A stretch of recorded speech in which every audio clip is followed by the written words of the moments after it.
Então, bom dia, gente. A gente está fazendo uma série, não sei se vocês vão lembrar, me ajudem a lembrar, mas a gente está fazendo uma série sobre relacionamentos. E já foi. Qual foi o primeiro, vocês lembram?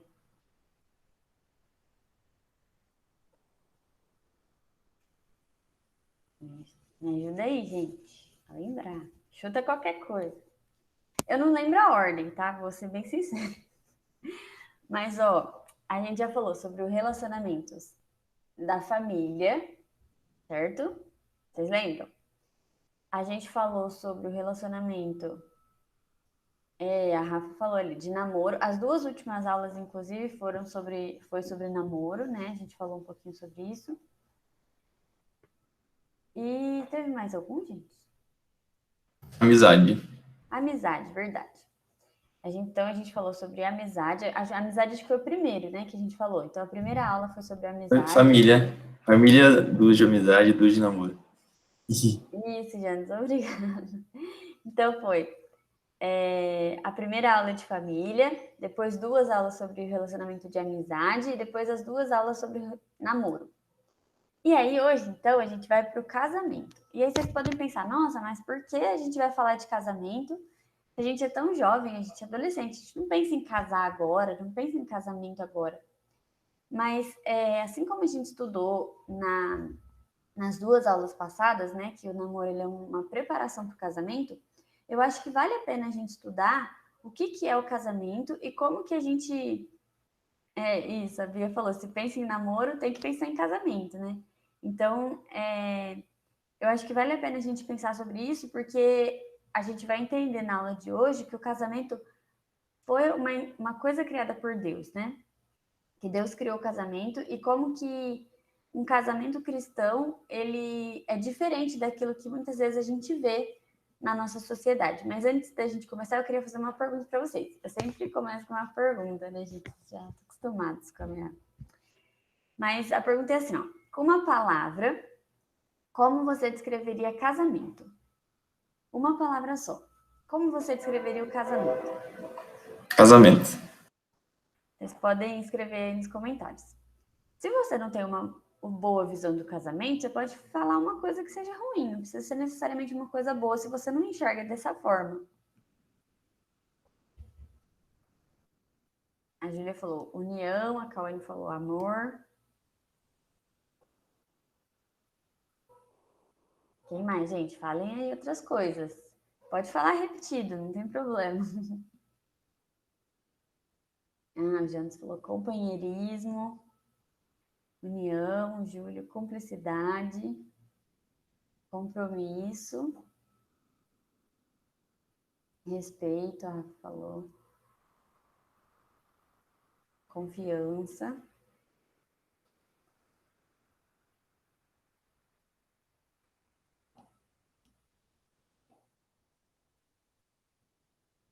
Mais alguém, gente? Bom, essas coisas que vocês falaram são bem legais, assim, para a gente pensar. Mas se a gente for pensar na nossa cultura hoje, né? O que as pessoas dizem sobre casamento? Qual a visão de casamento que as pessoas têm? De repente, na nossa escola, ou que até os nossos professores, ou que a gente vê na televisão, ou, enfim. A Julia falou que não é necessário, né? Muitas vezes a gente vê... a Rafa falou, se você não está feliz, não vale a pena persistir no casamento. Isso é muito forte na nossa cultura, né? A gente vê hoje que, assim, o casamento, ele é cada vez mais, assim, desprezado, digamos assim. O que as pessoas vão dizer assim, olha, você precisa cuidar da sua carreira profissional, você precisa estudar, e é claro, você precisa estudar, você precisa construir uma carreira profissional que seja bem sucedida, você precisa correr atrás da sua vida. E o casamento, assim, ele não é necessário, né?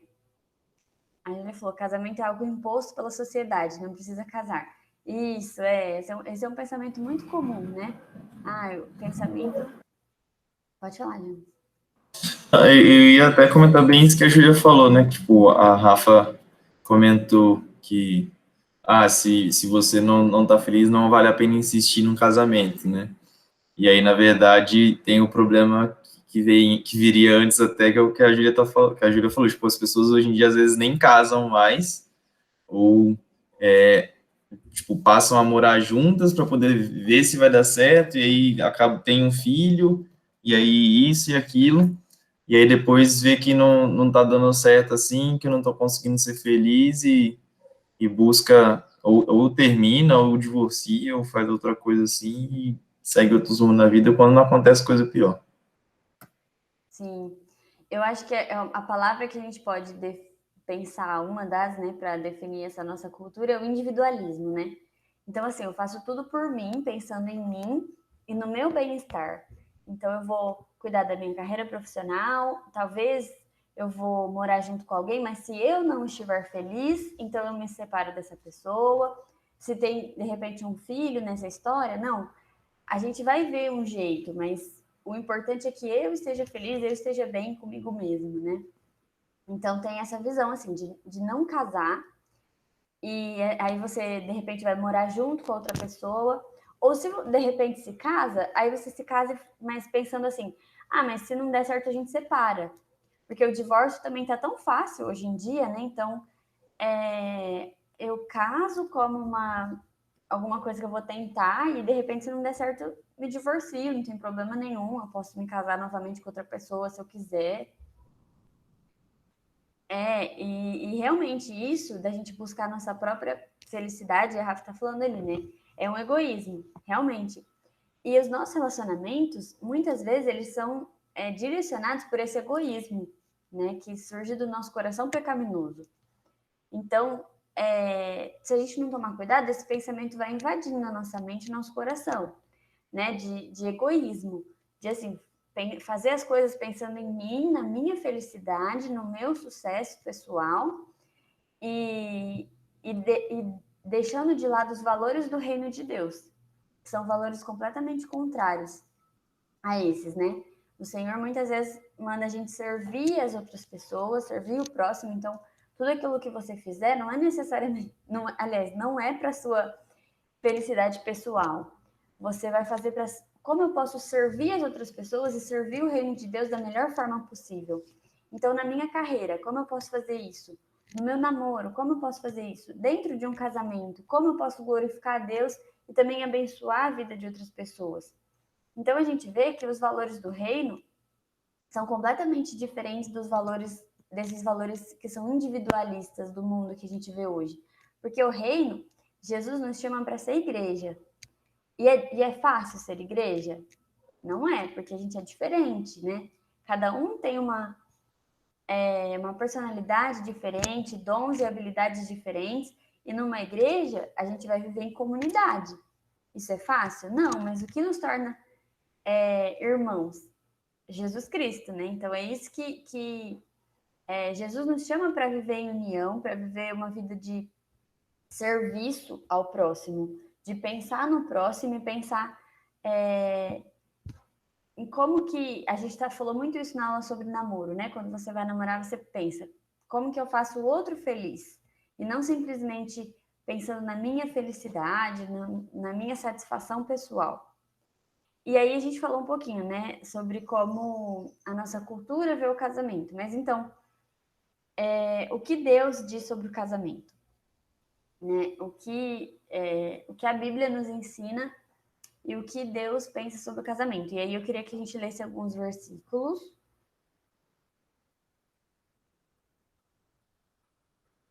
O Jantes falou, ele falou de um versículo que está lá em Marcos 10:45. Pois nem mesmo o Filho do Homem veio para ser servido, mas para servir e dar a sua vida em resgate por muitos. Se Jesus veio ao mundo para servir, quem é a gente para fazer o contrário? Justamente, o exemplo que a gente tem em Jesus Cristo é de serviço, é de humildade, né? E esses são os valores do reino de Deus, que são completamente opostos dos valores do mundo, que são individualidade, ostentação e por aí vai, né? Tantas outras coisas.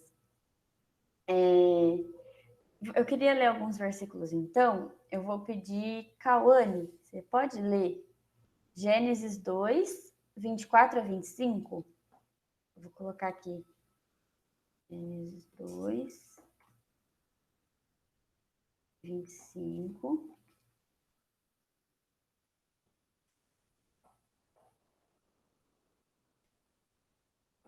A Sara, você tá aí? Você pode ler Mateus 19, 6.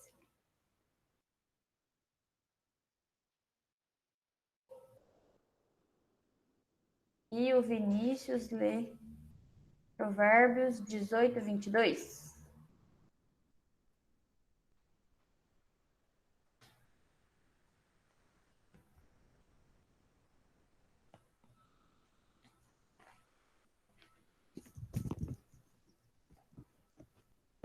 Posso ler, Carol? Pode.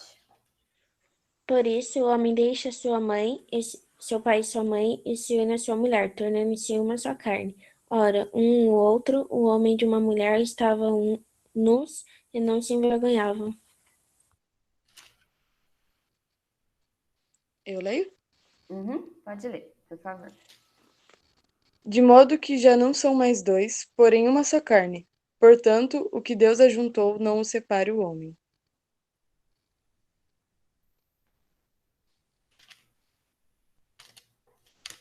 Pode ler o último. Quem que eu falei mesmo? Acho que era o Júlio? O Vinícius. Ah, é o Vinícius, verdade. Vini, você pode ler pra gente? Provérbios 18, 22? Sim. Quem encontra uma esposa encontra algo excelente, recebeu uma bênção do Senhor. Sim. Então, a gente vê nesses versículos, o primeiro lá de Gênesis, né, que eu acho que é o mais comum que a gente vê, que Deus fala, olha, o homem vai deixar pai e mãe, eles vão se tornar uma só carne com a sua esposa, e daí eles vão construir uma nova família. Então, a gente falou muito sobre isso, né, que a família, ela é um projeto do Senhor, ela foi criada por Deus. Então, o casamento, ele está dentro desse propósito maior de Deus, que é o propósito da família, né? Então, por que se Deus criou o casamento e se Deus tem um propósito para o casamento, por que nós, como cristãos, a gente vai trazer para a nossa vida esses valores do mundo de que o casamento é uma coisa ruim, de que o casamento é uma instituição falida, né, como muitos falam, de que o casamento é algo que ficou na antiguidade, né, que hoje não é mais necessário o casamento. Quando, na verdade, o casamento é um plano e um projeto de Deus. Só que aí que tá, né? A gente tá falando sobre tudo isso. Mas nas aulas sobre namoro, a gente falou um pouquinho do namoro como essa preparação para o casamento, né? Do namoro com propósito, que a gente não namora simplesmente por namorar, né? Que o namoro, ele tem uma finalidade, que é o casamento, um propósito. Mas hoje a gente vê a sociedade aí, a gente pode pensar, nossa, mas tem tantos casamentos dando errado, né? Por que eu vou entrar numa coisa que, assim, que tem tudo para dar errado? Porque são duas pessoas diferentes, são duas pessoas pecadoras, que vão morar juntas, né? E que isso vai ser difícil, né? Por que eu vou entrar nisso? E aí a gente pode pensar, né? Poxa, até mesmo casais cristãos, né? Casais de dentro da igreja hoje que se divorciam, que os dois fazem parte de alguma igreja, e hoje a gente tem uma taxa de divórcio muito alta, né? Inclusive dentro das igrejas, a gente pode pensar, nossa, mas será mesmo que não tem alguma coisa errada aí? Será mesmo que Deus não errou ao querer juntar duas pessoas que são diferentes? Mas a gente vai ver na Bíblia que Deus ensina quais são as características de um casamento que agrada a Ele e que é segundo a vontade dele. É claro que a gente vai ver que tem alguns namoros, né, que a gente já vê que tem tudo para dar errado, né? Vocês já viram aqueles namoros assim que você fala, nossa, isso aí não vai dar certo. Mas aí, às vezes, a pessoa, mas eu tô apaixonada e vai dar certo. E às vezes se casa, e aí tem um casamento difícil, e aí vem a se separar, se divorcia, e aí é muito mais difícil depois, né? O que a Janice falou? Isso quando eles não inventam trisal, poliamor e outras coisas bizarras. É verdade, gente, ainda tem essas coisas, né? Trisal, que nome ridículo e conceito óbvio. Pode falar, gente. Pode. Ô, gente, se vocês quiserem me interromper, pode me interromper, tá bom? Para falar. O Wellington também pode falar. Fica à vontade, tá, gente? Podem comentar. Você quer falar, gente? Bia, você quer falar alguma coisa? Ih, seu microfone tá fechado. Ah, não, eu só falei que pode dar prosseguimento, qualquer coisa. Tá, mas então agora a gente vai pensar né, em como será que é esse casamento segundo o propósito de Deus, né? Como será que é um casamento que Deus aprova, que Deus que a gente pode pensar assim, que está dentro, de repente, do propósito de Deus. Vamos ler, então, 1 Coríntios 13, 4 a 7.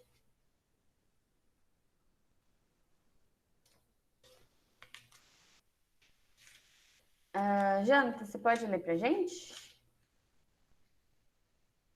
1 Coríntios 13, de 4 a 7.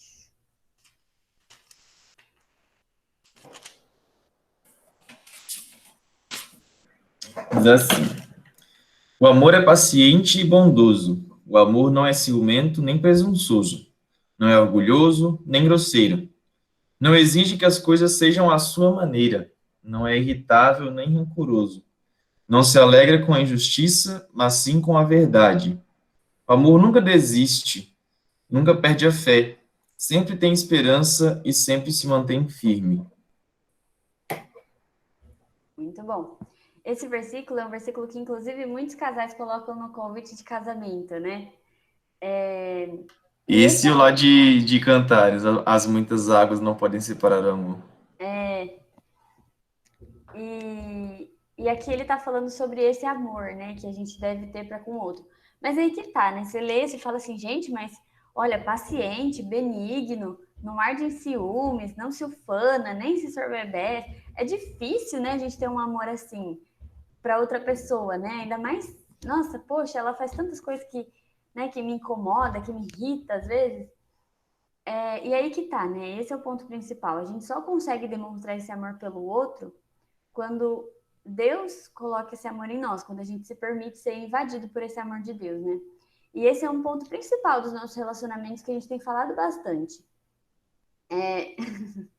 Como é possível amar um pecador miserável? Google pesquisar. Mas é um ponto importante dos nossos relacionamentos.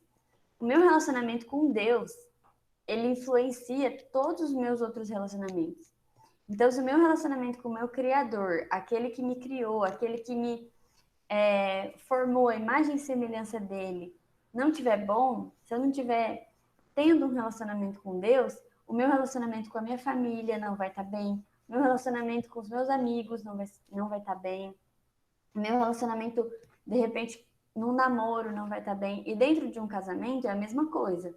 Se o casal não mantém uma rotina espiritual e uma entrega constante a Deus e confiando no Senhor, esse casamento também vai ter problemas, porque a gente não depende da nossa própria força, mas da força que vem do Senhor.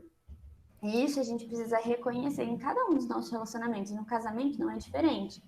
Então, são duas pessoas pecadoras dentro de um relacionamento, mas um relacionamento que foi criado por Deus e que é abençoado por Deus. Só que é extremamente necessário que esse casal eles estejam dispostos a entregar a vida deles diante do Senhor como casal, né? A obedecer a Deus na palavra dele. A Bia falou, não que os relacionamentos sejam perfeitos quando estamos próximos de Deus, mas só nele encontramos a redenção desse relacionamento. Sim, claro, esse é um ponto importante, né? Não é porque a gente tá próximo de Deus que a gente vai ter um relacionamento perfeito, que não vai ter briga nenhuma, que vai ser sempre tudo mil maravilhas. Não é isso. Mas é que, relacionamentos redimidos. Mas é que em Jesus a gente consegue ter esse. Vocês estão me coisando aqui, gente. Mas eu tô brincando, pode falar. Mas quando a gente tem esse relacionamento com Jesus, os nossos relacionamentos, eles têm um propósito, né? Eles fazem... Tudo fica mais... acho que não mais fácil, mas assim, você consegue entender, né, que mesmo dentro das nossas limitações, existe um propósito maior, que é honrar e glorificar o Senhor em cada um dos nossos relacionamentos, né? Tipo, lembrando também aquilo que a gente já até comentou na última aula, né? Sobre a questão de como começar a buscar um parceiro para a vida. Um menino procurando a menina procurando o menino. O primeiro passo é buscar alguém que já conheça a Deus. Isso já é um começo muito bom, porque é o que a gente comentou e tem muito a ver com o que você falou agora, né? Tipo, como que um menino vai amar a menina como Jesus ama a igreja se não conhece a Jesus? E como que a mulher vai ser submissa ao homem, né? Assim como a igreja é submissa a Cristo, se ela não conhece a Jesus também. Então, isso já deve começar a guiar a escolha, né, para o namoro, mas mais ainda tem que ser levado a sério no ambiente do casamento. É perfeitamente o que você falou, assim, nosso relacionamento com Deus, ele vai se refletir, né, nos nossos relacionamentos pessoais. Aquela velha história do relacionamento vertical e do horizontal, né? O que vai trazer o sustento, os nutrientes, vamos chamar assim, vai poder ser a nossa base para a gente se relacionar com as pessoas no nível horizontal, com as pessoas que estão à nossa volta, é o nosso relacionamento vertical, é o nosso relacionamento com Deus. E eu estava lendo um livro que fala mais especificamente, né, sobre a questão do homem e tudo mais, o papel do homem na sociedade, na família, e ele fala que muitos dos problemas que a gente vê hoje na sociedade, por exemplo, são por conta de pais ausentes, pais abusivos, pais agressivos e tudo mais, que não seguiram o padrão de Cristo e que, por não buscarem a identidade deles em Deus e por não se aproximarem dele, perdem de transmitir aos filhos e à sua família os valores do reino de Deus. E é o que a Carol também comentou, né? Tipo, como a mídia e tudo no mundo parece atacar a família de alguma forma nesse sentido. E para finalizar, eu queria citar até um exemplo, né, de um casal de amigos meus lá do Espírito Santo, que casou mês passado, acho que foi.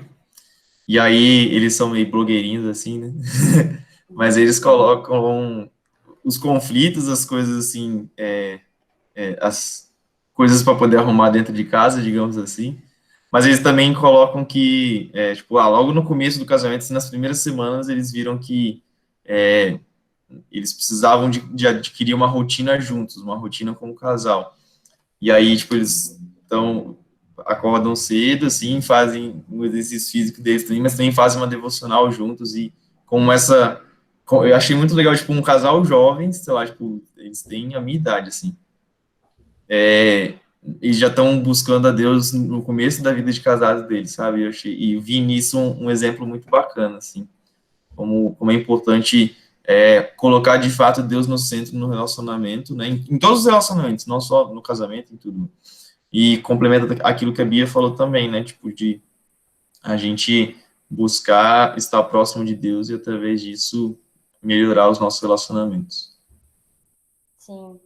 Mas voltando então aqui, gente, as características de um casamento que Deus, segundo a vontade de Deus, né? Primeiro, é um casamento que existe uma relação pactual, né? Um pacto entre um e outro. E ter consciência de que esse pacto, ele é vitalício. Então, é uma parceria que vocês estão formando um com o outro, que é para sempre, né? Ela não tem data de finalidade.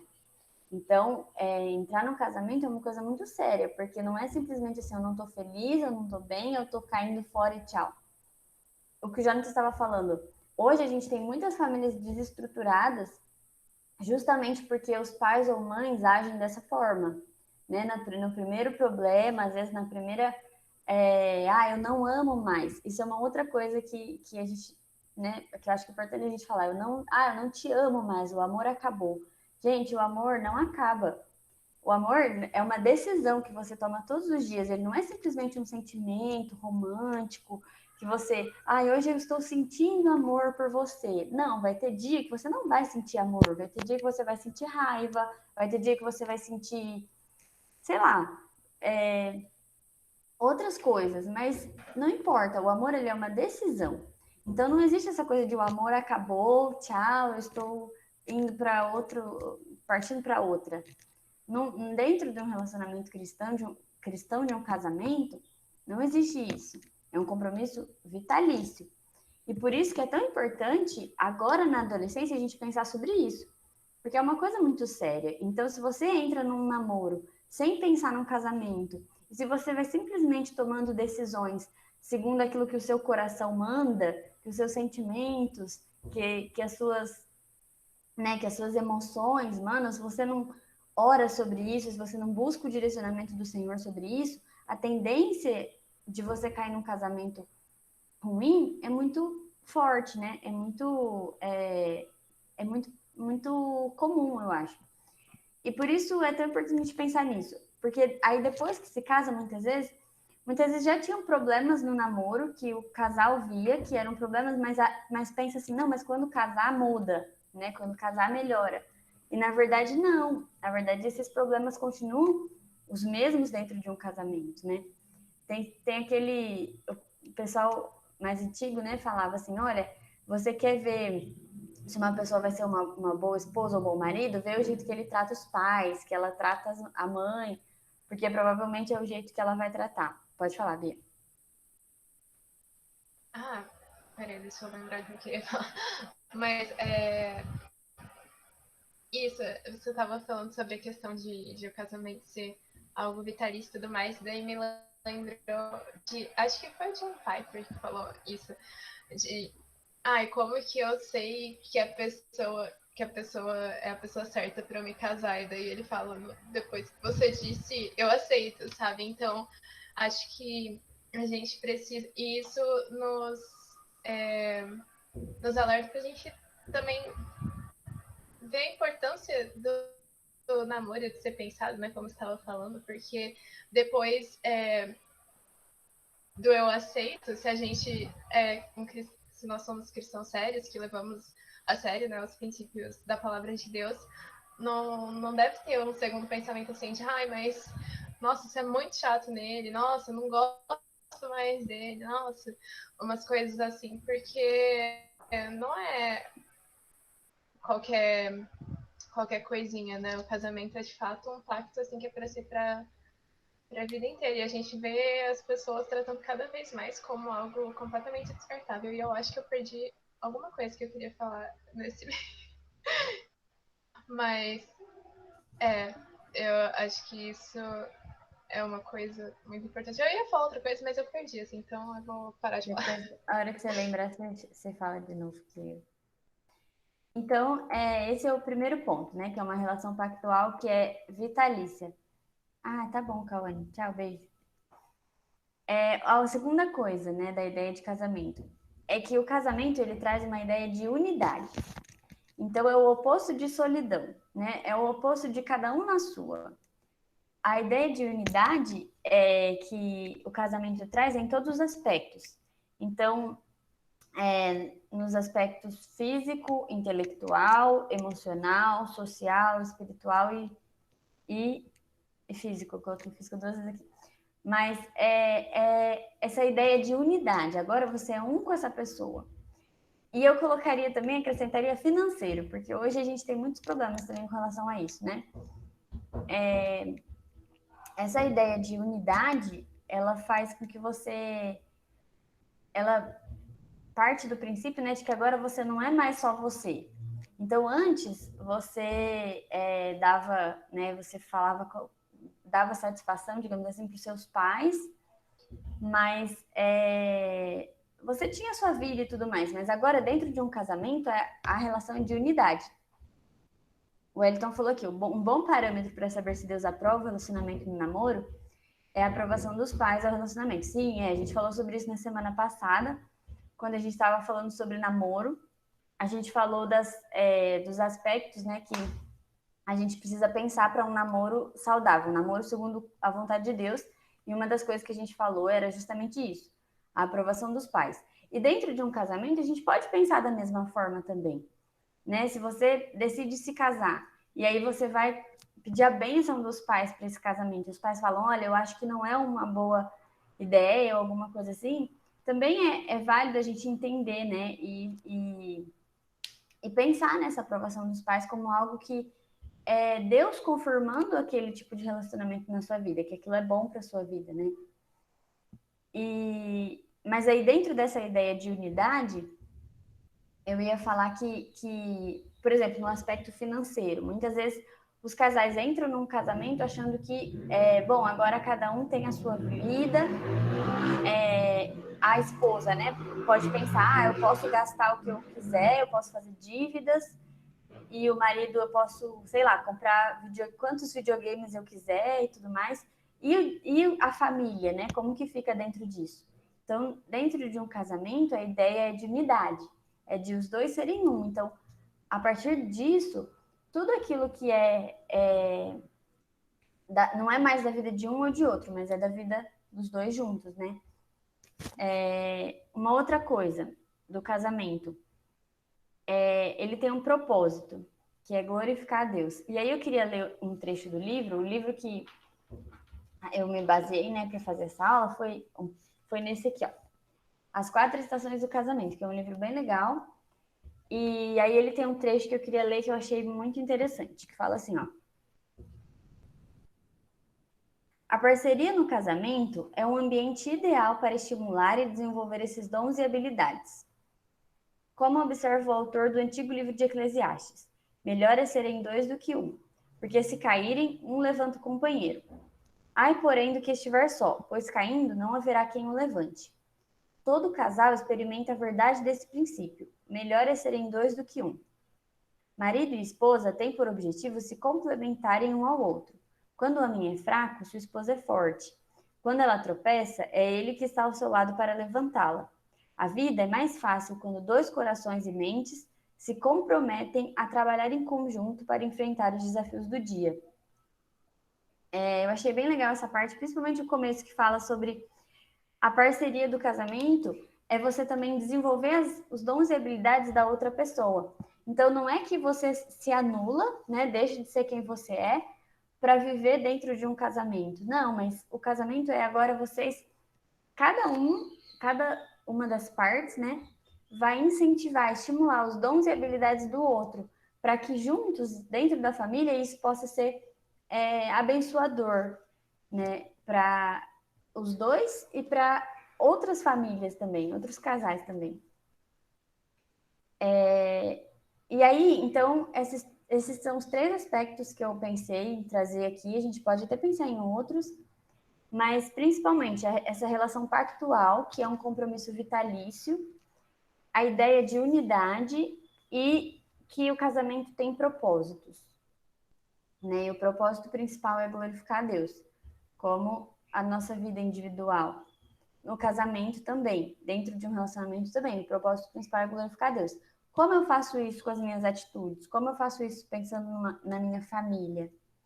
E aí o último tópico que eu queria trazer é sobre divórcio.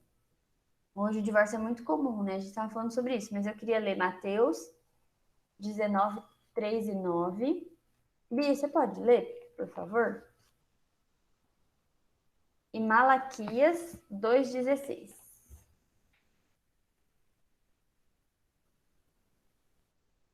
É Mateus 19 o quê? 19, de 3 a 9. Jânio, você pode ler Malaquias? Ok, Malaquias 2,16.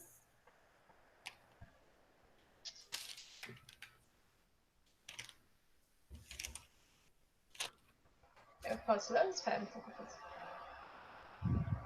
Pode ler. Tá bom. Vieram a ele alguns fariseus e o experimentavam, perguntando: é lícito ao marido repudiar a sua mulher por qualquer motivo? Então respondeu ele: não tendes lido que o Criador, desde o princípio, os fez homem e mulher, que disse: por esta causa deixará o homem pai e mãe e se unirá à sua mulher, tornando-se os dois uma só carne? de modo que já não são mais dois, porém uma só carne. Portanto, o que Deus ajuntou, não separe o homem. Replicaram-lhe: Por que mandou então Moisés dar cartas de divórcio e repudiar? Respondeu-lhes Jesus: Por causa da dureza do vosso coração é que Moisés vos permitiu repudiar vossa mulher. Entretanto, não foi assim desde o princípio. Eu, porém, vos digo: quem repudiar sua mulher, não sendo por causa de relações sexuais ilícitas, e casar com outra, comete adultério. E o que casar com a repudiada, comete adultério. Malaquias. Agora. Estava mutado. Pois eu odeio o divórcio, diz o Senhor, o Deus de Israel. Divorciar-se de sua esposa é cobri-la de crueldade, diz o Senhor dos Exércitos. Portanto, guardem seu coração, não sejam infiéis.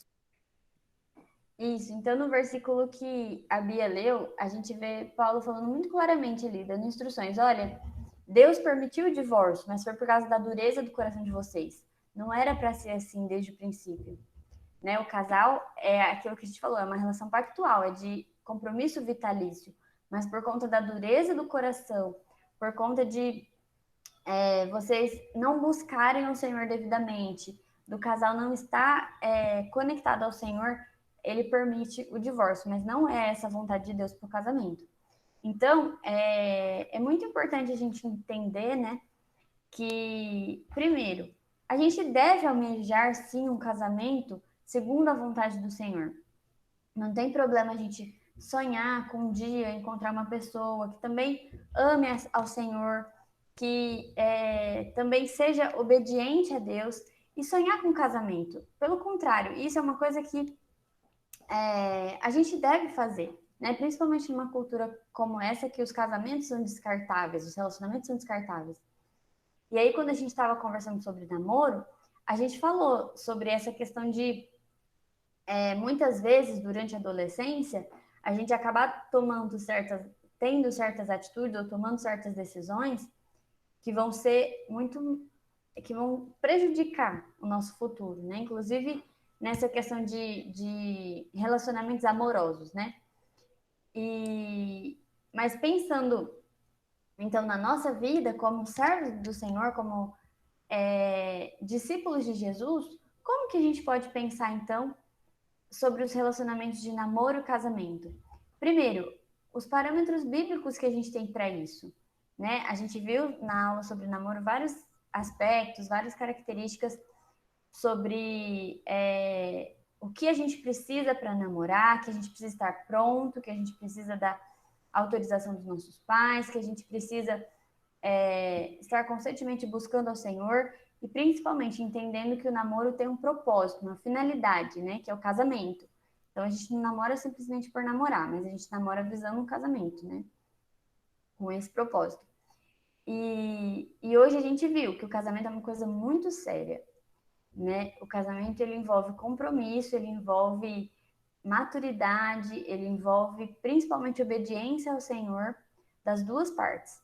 Então entra também nessa questão que a gente tinha falado durante o namoro, de você se relacionar com uma pessoa não cristã. Se durante um namoro isso é difícil, imagina dentro de um casamento, né? São valores completamente diferentes. E isso dentro de um casamento vai ser muito prejudicial. A gente pode pensar hoje em muitas famílias, né, que de repente a mulher é convertida e o marido não, ou famílias em que o pai abandonou o lar e aí vive só a mãe e as crianças, e são famílias desestruturadas. Então a gente tem que entender que o pecado causa isso, e o poder do pecado, ele vai fazer com que essas famílias sejam dessa forma, desestruturadas, mas se a gente teme ao Senhor, nós precisamos buscar orientação, buscar a direção do Senhor em cada uma das nossas decisões, né? E aí a gente está conversando sobre isso ao longo das aulas, não só para relacionamentos, mas também em todas as áreas da nossa vida. Pode falar, Bia. O que eu tinha pensado antes, né, e acho que dá para comentar aqui, é que uma parte importante para a gente pensar disso, não só disso, mas de todos os nossos relacionamentos, é que ao mesmo tempo que vai ser mais fácil no sentido de que a gente vai estar vivendo a vontade de Deus quando a gente busca ter relacionamentos santos e tudo mais, relacionamentos que buscam glorificá-lo e essa é a vontade dele. Também é difícil, né? Porque a gente luta contra a nossa natureza pecaminosa. E daí, no caso do casamento, tem uma questão muito grande, assim, do esforço, né? E eu acho que, assim, eu falo por mim mesma, mas não necessariamente nesse sentido, que a gente vive um contexto em que as pessoas não querem fazer esforço em nenhum sentido, né? Tipo, a gente quer sempre estar confortável ali. Casamento, muitas vezes, na maioria das vezes, não vai ser confortável. Você tá colocando outra pessoa, a vontade de outra pessoa acima da sua, você buscar servir, assim como todos os outros relacionamentos. Então, eu acho que tem essa questão, né? De a gente lembrar que na nossa caminhada a gente vai estar carregando, a gente é chamado a carregar uma cruz, então não é assim, moleza, não é esse conforto, mas a gente sabe que Jesus, ele alivia o nosso fardo, então a gente pode também viver descansado, a gente não precisa viver com os ombros para baixo, assim, postura ruim. Sim, é. E casamento é uma bênção, gente, é uma bênção. Muitas vezes, se vocês verem casais infelizes, esse não é o parâmetro, né? Tem muitos casais felizes e casamento é bom, né? Eu posso falar pelo meu. Mas casamento é bom você casar, é bom você ter uma família, sabe? Fora da casa dos seus pais. É uma coisa que sabe, é prazeroso, é gostoso da gente viver, sabe? Ter a sua própria casa, ter a sua própria família e pensar em como você vai, né, criar as diretrizes do seu lar. Tudo isso é muito gostoso. Dentro de um casamento no Senhor, é claro, tem as dificuldades, né? E esse livro é muito interessante das 4 estações do casamento, porque ele vai falar, tipo, que às vezes oscila um pouco, sabe, os sentimentos durante o casamento. Então é aquela coisa, né? A mesma coisa, você vive com seus pais. Você tá o tempo inteiro feliz ali com seus pais? Ah, eu tô o tempo inteiro alegre aqui, contente. Não tem nenhum momento que eu fico estressado com a minha mãe e meu pai. Não, é lógico, tem. Mas você deixa de amar eles? Não, você não deixa de amar eles, né? Então é isso que a gente estava falando. Um casamento, um relacionamento, ele é uma decisão de amar a outra pessoa todos os dias e de fazer o seu melhor por ela, né? De pensar na felicidade dela. É claro, vão ter momentos que você não vai estar afim de fazer isso, mas aí Deus nos chama, né? Nos dá uma bronca e faz a gente entender que o outro também foi criado à imagem e semelhança de Deus e que você atentar contra o outro é você atentar contra Deus, né? Não só com cônjuge, mas também com amigos, enfim, com quem você se relaciona. Mas é isso, gente. Ah, tá bom, Juliana. Mas é isso que eu queria trazer. Se vocês quiserem comentar alguma coisa, se vocês quiserem falar o que vocês acharam. As próximas aulas são, se eu não me engano, a próxima é... Quantas aulas tem mais sobre relacionamentos? São só mais 2. A próxima é de autoridade, e aí depois de autoridade vai ser relacionamento com Deus. Isso, então temos mais 2 aulas aí sobre relacionamentos. Eu acho que foi uma série bem legal, não sei se vocês conseguiram acompanhar todas as aulas, né? Mas eu acho que deu pra gente falar de aspectos muito importantes, né, da nossa vida relacional, em vários relacionamentos diferentes, e o que Deus espera de nós nesses relacionamentos e como a gente deve pensar e mudar nossa mente. E aí entra aquele versículo, né, que a gente leu a aula retrasada, que é transformar-vos pela renovação da vossa mente, porque a gente precisa nos transformar, né? Pelo poder do Espírito Santo de Deus, a gente vai transformando a nossa mente, o nosso modo de pensar, que não é o modo de pensar do mundo, é o modo de pensar do reino de Deus, né? Que é diferente daquilo que o mundo ensina. Não é fácil, mas aos poucos a gente vai moldando o nosso coração e a nossa mente ao Senhor. E para isso a gente precisa, como a gente sempre fala para vocês, né? Para isso a gente precisa de disciplina espiritual, leitura bíblica e oração. Muitas vezes o nosso coração pecaminoso, ele vai enchendo, né, a nossa mente, o nosso coração de coisas pecaminosas. Então, de pensamentos e ações e atitudes que não condizem com a verdade de Deus, com a vontade de Deus. Então, se a gente não estiver constantemente buscando o Senhor em leitura bíblica e oração, vai ser muito mais difícil a gente ter os nossos relacionamentos baseados no Senhor, né? Ou ter, assim, bons relacionamentos, né? Que vão, assim, que vão glorificar Deus, né? Por meio da nossa vida. Mas se começar na gente, já é um bom começo, né? Para ter um relacionamento. Inclusive em casa, no celular, se de repente tá difícil, tá complicado, viver num lar que de repente talvez a família não seja cristã, ou talvez seus pais, né, não conheçam a Cristo e você seja o único da família, ou mesmo, né, questões pequenas do dia a dia que acabam atrapalhando o relacionamento familiar. Busque o Senhor, peça direção para o Senhor, ore, leia a Bíblia, sabe? E eu tenho certeza, não vai ficar mais fácil, mas eu acredito que Deus caminhando com a gente fica mais leve, né? O fardo fica mais leve, porque ele não é mais nosso. Agora a gente está compartilhando com o Senhor, e isso é muito gostoso. Eu ia falar justamente sobre isso, assim, né? Tipo, às vezes, a gente tá tendo essa aula aqui sobre casamento e os adolescentes pensam, não sou casado, né? O que essa aula tem a ver para mim? Não vai servir de nada. Se essa aula, o nosso objetivo com essa aula, né, que, tipo, vocês possam começar a refletir sobre o casamento já agora e olhar para o mundo e ver as coisas que estão erradas no mundo e perceber que aquilo que está certo é o que está na palavra de Deus. Mas mais do que isso também, né? Tipo, olhe para o casamento dentro da sua casa, talvez o casamento dos seus pais, e se por algum motivo você perceber que houver algum problema, alguma questão assim, ore, coloque isso diante de Deus e busque também testemunhar aquilo que Deus pode fazer na sua vida. Não, tipo, não chega jogando regra, falando, tipo, vocês estão errados, eu aprendi hoje que vocês têm que ser pais melhores porque vocês não estão fazendo isso. Não é isso que vocês têm que fazer, gente. Busquem orar, busquem, primeiro, dar testemunho de como vocês têm se relacionado com Deus e como o relacionamento de vocês para com seus pais pode se tornar melhor à medida que vocês se aproximam de Cristo.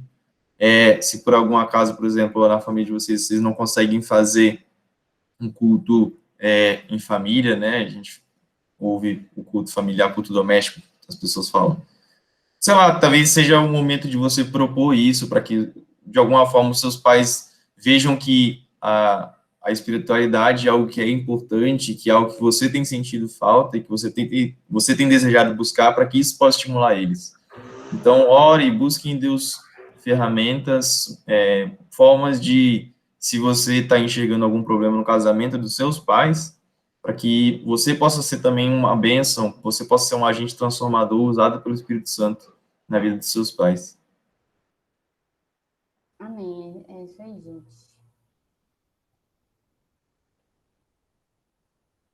Legal, Rafa, que bom. Bom, vou orar então para a gente encerrar. Deus, muito obrigado, Senhor, por esse tempo aqui. Obrigado pela tua palavra, Senhor, que nos ensina. Muitas vezes a gente pode pensar que essa palavra é dura, Senhor, mas obrigada porque o Senhor nos ensina e nos molda segundo os valores do teu reino, Pai. Senhor, que o Senhor esteja moldando a vida, o coração desses adolescentes, que eles possam ser dependentes do Senhor, que nós possamos ser, Pai, constantemente guiados pelo teu Espírito Santo. Nós sabemos que os valores desse mundo são valores que vão muito contrários à tua palavra, Pai.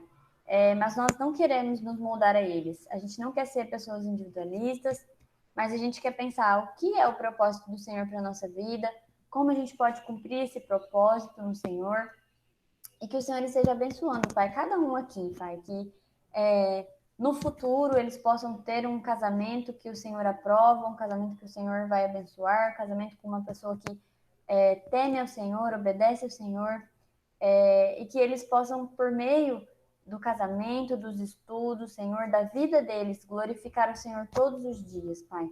Que o Senhor esteja abençoando também as famílias todas aqui representadas, Senhor, os pais, aqueles que ainda são casados, aqueles que não são mais, que o Senhor esteja abençoando, cuidando dessas famílias, Senhor, que possam ser famílias fortalecidas no Senhor, que temem ao Senhor e que passam esses valores do reino, Pai. Que o Senhor abençoe e guarde cada um de nós, nos ajude, Pai, a vivermos no Senhor, a colocar no Senhor as nossas expectativas, as nossas frustrações, os nossos medos, que a gente possa constantemente estar diante do Senhor, Pai, na Tua presença, porque nós cremos que esse é o melhor lugar para se estar, nós cremos que a vontade do Senhor é boa, perfeita e agradável, e por mais que muitas vezes a nossa vontade seja contrária do Senhor, a gente quer viver a Tua vontade para a nossa vida, Pai. Então nos ajuda a viver uma vida de santidade, Pai, em nome de Jesus. Amém.